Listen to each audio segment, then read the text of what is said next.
చూడండి ఫ్రెండ్స్, మన tomato gold కలర్లో మెరిసిపోతుంది, పండుతుంది ఫ్రెండ్స్.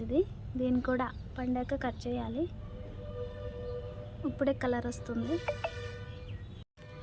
చూడండి ఫ్రెండ్స్, ఈ మల్లంటి పోతంతా అయిపోయింది. ఇప్పుడు మళ్ళీ ఆకులు తీసేయాలా. ఇంకా కొత్త చిగుళ్ళు వచ్చి మొగ్గలు వేస్తున్నాయి ఫ్రెండ్స్.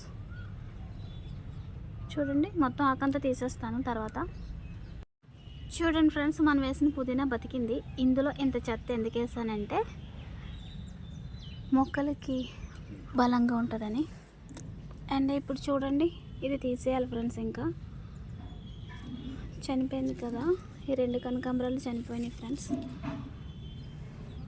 చూడండి, మల్లంటే ఆకు కూడా కట్ చేయాలి. చిగుళ్ళు వస్తున్నాయి ఫ్రెండ్స్ దీనికి, చూసారా? చిగుళ్ళు, కొత్త చిగుళ్ళు. చూడండి ఫ్రెండ్స్, ఈ మల్లంటికి అసలు మొగ్గలే లేవు.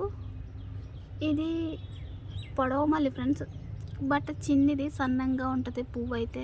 మొగ్గ ఎప్పుడు మొగ్గ వేస్తుందని చూస్తున్నాను, బట్ చిగురైతే వచ్చింది కానీ మొగ్గలు అయితే లేవు ఫ్రెండ్స్.